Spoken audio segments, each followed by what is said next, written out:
Hello and thanks for checking out ChartGuys.com. We're proud to be one of the most successful technical analysis communities online, teaching you the skills to become a more confident, effective, and informed trader.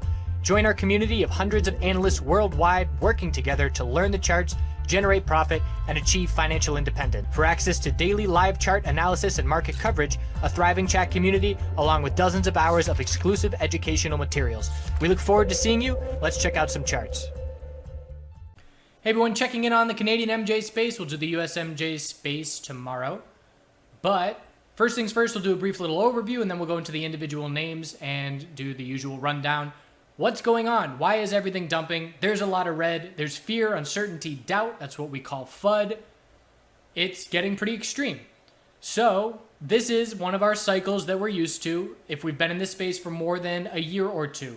This for me has probably been the 5th, 6th, 7th time we've seen this kind of fear cycle. It's always the worst before we start bouncing, and it is the kind of thing that you get accustomed to with these emotional hype markets. We go up exponentially. That's the reason that the returns are so good in this sector. It's because there's so much volatility and the downside is so significant. So this reminds us a lot of December. First off, what's going on? Would we be red right now if it weren't for CTST and if it weren't for Bruce being fired from CEO? In my opinion, or being fired from Canopy, in my opinion, yes. But this is extreme. And in my opinion, this is extreme because of CanTrust. Number one of the top 8, let's say arguably one of the top 8 companies in the Canadian MJ space has lost 50% in 5 trading days. That's massive. What would happen if you looked at the tech sector, Apple, Facebook, Google, Amazon, Netflix, and one of the top 8 companies dropped 50% because they got in trouble with the government and the government was going to come after them with regulation? What would that happen with the sector? The sector would go down. So I think that our RSI levels and the amount of red that we're seeing is at an absolute maximum, and it's more extreme than we've seen. Some of these RSI levels for CGC are the most oversold really as far back as we can look in history. So I think that it is being magnified because of this. Again, we keep saying it, but the dark cloud that's overhanging the sector right now as we wait, number one, for CTST to find a bottom, and number two, for the hammer to come down and to realize what the punishment is. And I think once we get, what's the punishment, where are we going to go from here, I think that can help in terms of alleviating some of the downward pressure in the sector at this point. But until that happens, longs are bailing, shorts are going in short and driving the price down. And that's obviously having a significant impact. So looking at CGC with where we stand, we had a gap down open today and we closed at the low of the day. And it was a very unusual day in the sense that we had extreme RSI levels and no bounce. The bounce attempts on CGC were just little bear flags, slow fades, lower highs and lower lows, very consistent. And then we closed with a new low of the day, some big volume right at the end of the day. But again, the bears are in complete control right now. So myself and a lot of other people began scaling into positions today, but we knew to be cautious. And that's, again, because of the overhang and because of the RSI levels. I would much rather look at a chart and look at the history and say, okay, the RSI has bounced off of 22 on the daily time frame 4 times in a row now. The RSI is at 24. I'm going to start scaling in. I'm more comfortable in that position than I would be if we're at all-time low RSI levels, because we don't have history showing us down here, and it tells us that there's something extra going on. This is a little bit unusual, and it's an anomaly. And when we have anomalies, hopefully we're on the right side of anomalies, but obviously lots of times we can be on the wrong side of anomalies, and that's when things can get really ugly if we're not protective. So I personally began scaling in. I did some short-term little flips to lower my cost basis. My cost basis right now is in the upper $34 range, but I have lots of cash, and that's the key. If I were all in right now, I'd be sweating over this weekend. But because I'm not, and because, again, it always helps me just to put my line at where break even would be, just as a visual, and say, okay, if we get a bounce, and again, I'm just guessing, I don't even actually know the cost basis off the top of my head, it's I believe $34.80. But either way, I put the line there and I say, okay, how much of a bounce would we need on the daily time frame for my break-even level? How much would we need on the 4-hour time frame? And that helps me give a visual guide of what it would take. And right now at this point, it would not take a whole lot. That being said, I have a whole bunch of cash, and you better believe if we get a gap down on Monday, I'm going to be adding and I have a normal size position right now. And if we keep extreme, and if you've watched these videos, you know that my aggressiveness scaling in matches the aggressiveness of bears. So if we see a gap down open and a quick pullback first thing on Monday, you better believe I'm going to be adding some significant amounts of shares to my position to drop that cost basis down into potentially the lower $34 range. And again, keeping me very comfortable not only to exit. What I would do if I end up with a large position is I exit a chunk break even to free up cash in case there's a worst case scenario and we keep dropping. And then I manage the rest of that bounce looking to play out. And I look to lock in profit, ideally. So that's my game plan going forward. I'm also interested in CTST. Again, only for day trades, and I didn't try and trade it today after trading it the last 4 days in a row. But I'm going to be watching for CTST to pivot and see an actual bounce follow through. And I would not be surprised at all if when that happens, this sector bounces as a whole. And again, we're just going to be looking for initially hourly oversold bounces and lower highs. We're going to have to change hourly trends. That's going to take a lot of guts. If you're in oversold bounces, specifically if you're in the red, to be able to see an hourly bounce and then hold through hourly consolidation to form a higher low. Let's just take off extended hours and do, let's just say we drop down Monday, we start an hourly bounce, and if you're not exiting or if you have not hit your break even and having to sit through the higher low on the hourly is where it's really nerve-wracking because we could very easily drop to lower lows. So that's why I always scale out, protecting against bear flags. If we see a bounce on the hourly and we get back to my break even, I'm taking a decent chunk off to protect in case it is a bear flag. So that's my game plan for CGC. Again, you always want to just be cautious and remind yourself it can always go lower than you think it can. What does this mean bigger picture?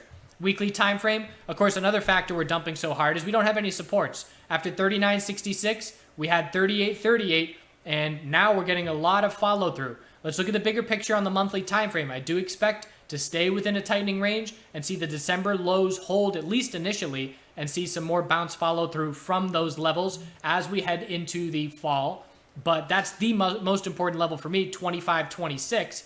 And again, anticipating that we will at least initially hold that. Weekly RSI, just like that, that weekly RSI is now down at 37. And what's the lowest price? We have not seen weekly RSI oversold since low single digits. And again, daily RSI down at 26.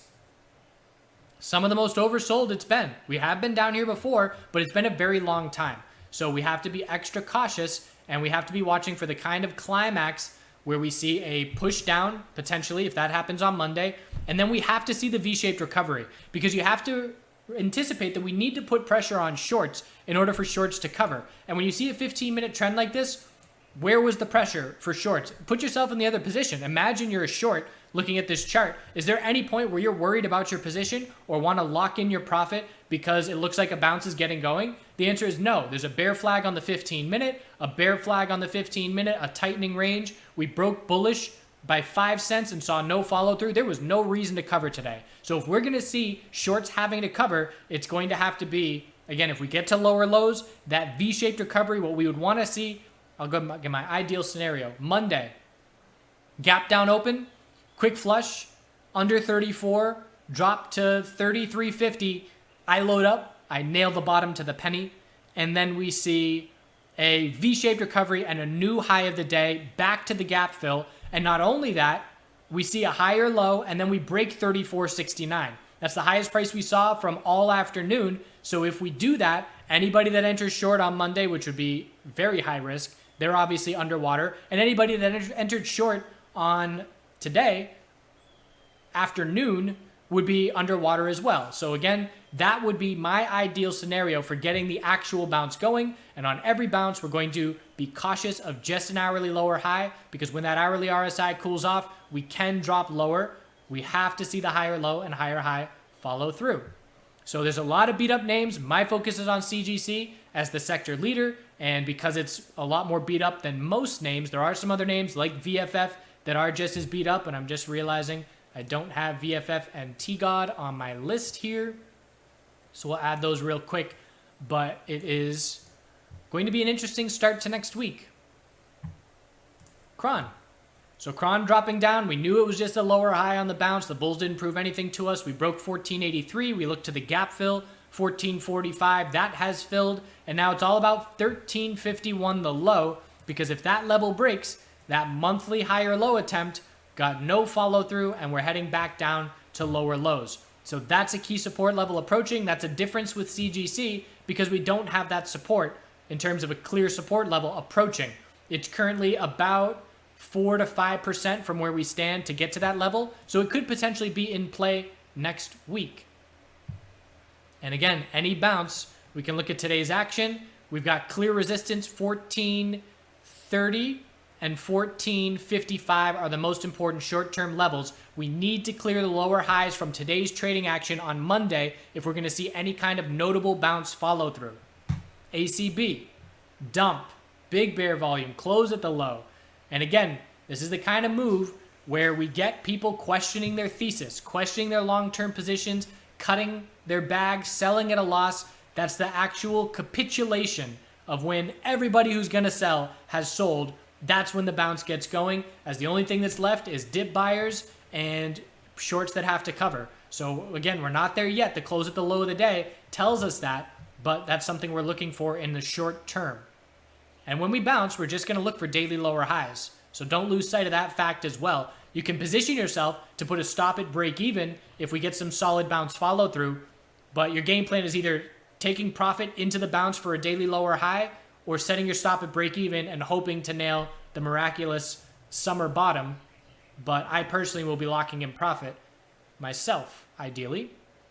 So after 675, the next support level down here, we're looking at 666 and then 611. And again, we look at the monthly time frame for ACB. It is still in a tightening range. High, low, lower high, scouting a higher low compared to 458. Tons of space where we can still stay in this tightening monthly range. And if we do form a higher low heading into the fall, and then we bounce into the fall, we could stay in this pattern until 2020. Probably right at the end of the year, start of 2020, we'll see a break of this monthly equilibrium if that is what we're going to get. APHA, clear bear break, 635 breaking is your clear signal. That's the 2-day equilibrium that we were watching. We never got the higher low, and we just broke supports. So now we zoom out to the weekly chart. We're fading back down to where we were with the short report FUD. We don't really have a whole lot of support until then. 624 was a level we broke after 6 psychological. We're looking at 545. So again, the monthly time frame for APHA, tightening range, high, low of the FUD dump, lower high, and we're scouting a higher low compared to 375. Tons of space to work with. For both ACB and APHA on this monthly time frame, we can pull back another 10-20% and still be in these tightening monthly ranges, which is why I'm so confident that's how they're going to form. We just don't know where those higher lows are going to form. TLRY, all in all, holding on pretty well. And if we could see a green day on Monday, it would be the kind of scenario where we change the daily trend and don't get a whole lot of follow through. We are still watching for the potential of a weekly higher low to form, and the timing would be right for these bulls if the sector-wide bounce can get going this coming week, and we can try for that weekly higher low to form. Lack of support, though, after 43.20, our current low, we're looking down at the next very clear level of 38.70. So CTST, the stick in the mud for the sector that's really weighing on things. And again, I absolutely think that this is a significant impact as far as the severity of the dump that we've seen. Another thing I want to talk about the sector as a whole. So the December dump. Remember the December dump and how everybody was bearish and it was the worst thing ever. The big difference between now and December that does have me more cautious. Again, I go very aggressive when I'm confident, and I'm not going extremely aggressive here because of the S&P 500. The S&P 500 explained things. Why were we dumping in December? The S&P 500 was in free fall. Why did we bounce? The S&P 500 had a very significant bounce. The sector matched it. And the US sector specifically, hundreds of percent gains matched it. So we are at all-time highs, multiple days in a row on SPY. If this sector is getting crushed, when we are at all-time highs on SPY, we have to be cautious. But that's what I mean when I say we can always go lower. What if SPY pulls back 3% next week and we see a weekly higher low form? There's no indication of that, but my bottom line is we are not seeing any weakness in the market. And what's it going to take to turn the sector around? We need a catalyst. In my opinion, the short-term catalyst is some closure on what's going to happen with CTST, I think the market can then breathe a sigh of relief and adequately price in the punishment or what it means for the sector. Whereas the reason for the bounce in December was very clear. The entire market ripped on a V-shaped recovery bounce and everything went with it, every sector, including MJ. So you know I love correlations if you've been watching these videos, and you certainly probably have noticed I have not said the word correlation in quite some time, and I would be curious to see my statistics on the word correlation in these videos. But the bottom line is correlations have gone out the window, not really with the sector. The sector is still correlated to itself, but as far as the S&P 500 goes, again, throughout the trading day, those correlations are there, but they favor the bears. We are just not going up and seeing any kind of strength with this S&P 500 move. So we do have to be cautious on both Canadian and US MJ names, where if the S&P 500 does see weekly consolidation, what does it mean for this sector? So CTST, still in free fall, closing down at the low, 250, and RSI means nothing down here. And we have to just watch the hourly downtrend because that's been a good guide of keeping the bears in complete control. We had a lower high, low first thing in the morning, high of 327 yesterday, low pre-market, hourly lower high at 288, and then we closed near the low of the day.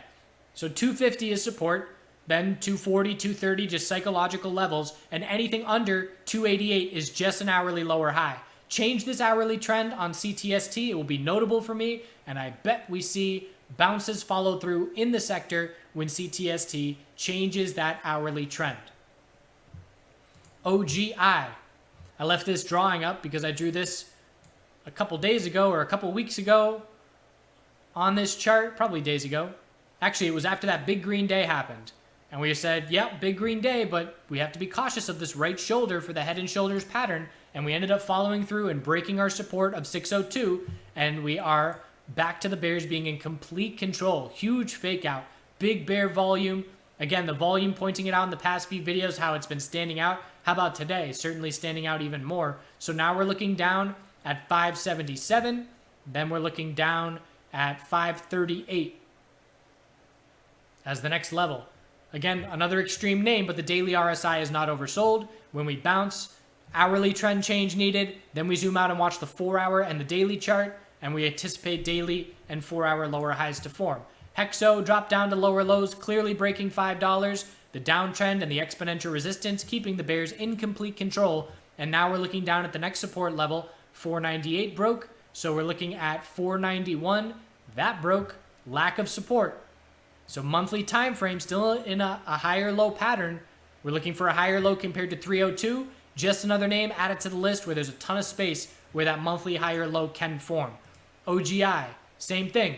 OGI actually, you're looking at long-term charts, OGI is still up there as one of the better performing monthly charts. I should say better holding up monthly charts. You're not going to find many MJ names that look like this, and VGW, which we're going to get to, stood out on its monthly time frame, showing us strength, and we're seeing some follow through with that. So if I had to get into long-term positions right now, I would be scouting OGI. I'm not doing that by any means. Don't misinterpret this. I'm just saying if I had to, OGI has one of the better looking monthly charts.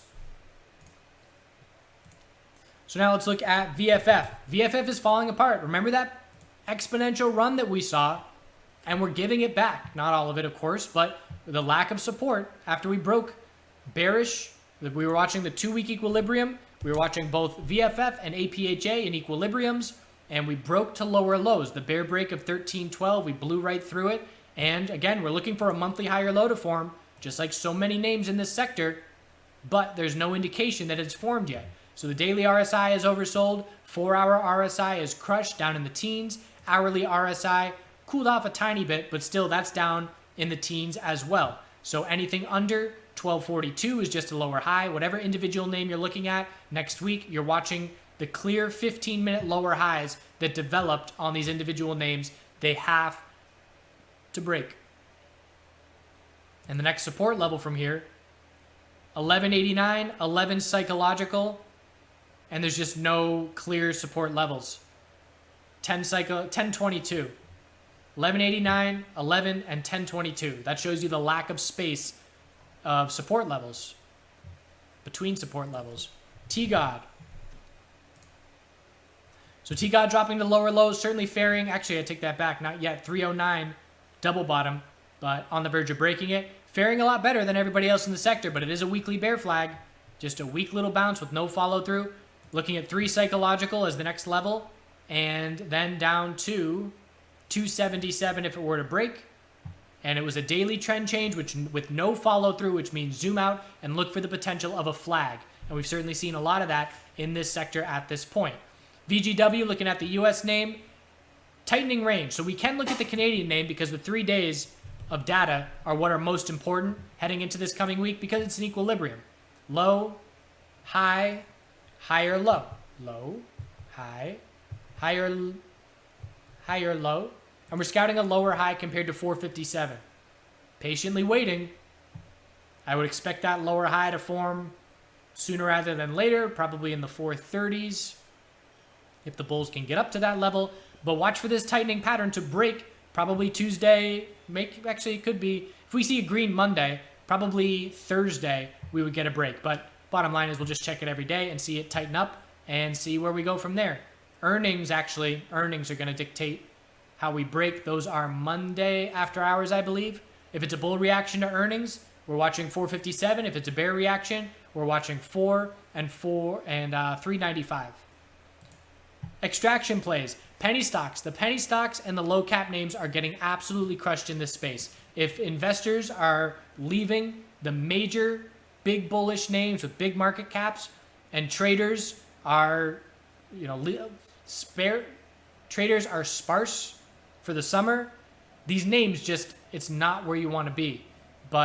And we can see oils. Remember when oils, VGW, and labs were all trading neck and neck and extremely correlated and hitting all-time highs together?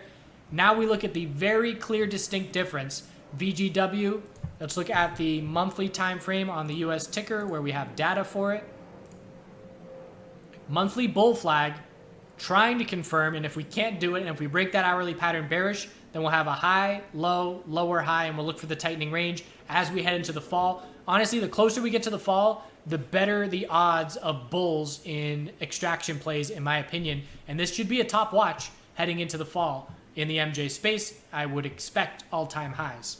So oils dropping down. Again, let's just look at the monthly time frame as a comparison. A way more significant pullback. It's a penny stock. Nobody's interested in it right now when there's all this going on. If I can trade a liquid name with significant 5 to 10% moves, why am I going to be looking at a penny stock?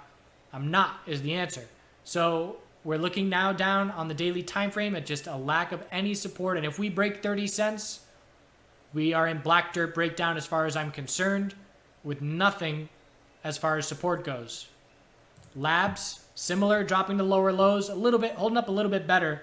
Labs would definitely be number 2 out of these 3 names, but we're now looking down at 353 for psychological, and then 353 as the next support level. And again, we look at the monthly time frame, and while it's holding up better, it's still a much more significant pullback from the all-time high. NRTH, another penny stock, just trading sideways. If the bulls can't break 88, it doesn't mean anything. We've got support of 78 and 76. I care about the monthly time frame on all these. We're looking for a monthly high or low, but there's a ton of space where we could pull back before we find it. So tightening range, 78, 76, and 88. Fire is in free fall. Weekly time frame 115 is the only support nearby. That's our monthly high or low that must hold. So look at this. High, low, lower high, have to hold 115. Otherwise, we're looking down at 98 as the next support level. Big red flag, penny stock, not on my radar. KHRN, bullish reversal doji, volume climax, notable, but again, we're just looking for a daily lower high. Anything under 234 is a lower high. Have we changed the hourly trend? No. So we'll need an hourly higher low and higher high to have any confidence that this bounce has followed through. And looking where we stand long term on the monthly, we're looking for a monthly higher low. Volume's dropping off. And then we'll look for a bounce and a lower high. When you see something with a range like this, again, it's hard to convey confidence that this cycle will shift if you're new as a trader. It's almost like it's hard to believe.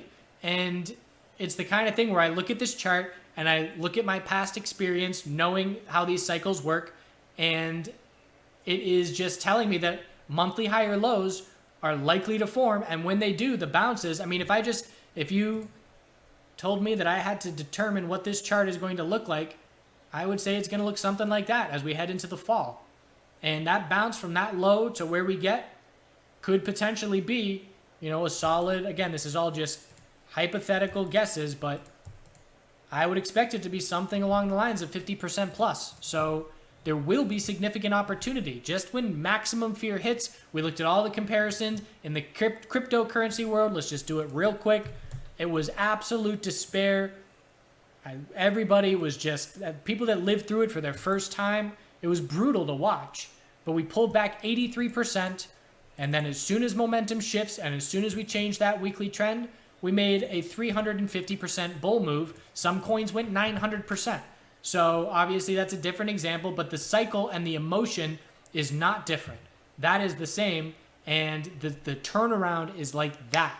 We just need actually cryptocurrency didn't even have a catalyst. There was no news catalyst. It was just the exhaustion of the sellers, and the buyers stepped in and changed that momentum. So there's potential for that to be the case with the MJ space. It'd be great if US legalized overnight. That's not going to happen. But let's look at, there was one other thing I wanted to look at. This is where I come from, penny stock MJ. This is what I lived through for cycles. So this is MJNA. I was trading it back in 2010, 2013, 2000. I probably stopped in 2000. I think I stopped after this one. But the bottom line is, we went, these moves, 3 cents to 23 cents in 1 month. Then we had a move over a few months where we essentially went from 7 cents to 50 cents. Then we pulled all the way back. We gave back 80% of the move, and we went from 8.5 cents to 48 cents. So obviously this is a penny stock, but the bottom line is these companies have terrible dilution and share structure. They're not going anywhere. They're not profitable. They're not earning significant revenue. And I'm talking about in the past. I'm sure their numbers have improved, but it's still the same scenario. So I was trading these names knowing they're not going anywhere. These names are running because they have a name, a hype name attached to them. There's limited opportunities to trade marijuana stocks. And if you're Googling marijuana stocks, this is where you're going to get pointed. So it was just, this is pure cycles. This has nothing to do with fundamentals other than heading into election cycles, states legalizing marijuana, and that kind of hype. But going from extreme fear of down 80% and then 2 months turning around and going 400%. Again, I don't expect to do that in this sector. The market caps are not going to allow for that kind of volatility. But the point is, it's emotional cycles. That's what the underlying takeaway is. And we have people in the chat room and people that watch these videos who may still be red on this current pullback, but you better believe that they are less red than last time around. If you have lived through a cycle of fear, you learn and you learn from it. And that is why I am so grateful that I lived through these cycles in the penny stock world before cryptocurrency took off, because I shudder to think about how much money I would have given back in the cryptocurrency space if that was my first hype euphoria market that I had played. That's all I got. Do good things. We'll see if we get these bounces. Again, be cautious, but we are looking for bounces. We're at extreme levels. There will be a switch. We have to ensure that these shorts are being forced to cover to a certain degree to get any kind of bounce follow through. Otherwise, they just reload on these weak little bounce attempts. So we'll check back in on Monday. We'll see how it goes. Stay protective out there. Don't trade with anything more than you're willing to lose.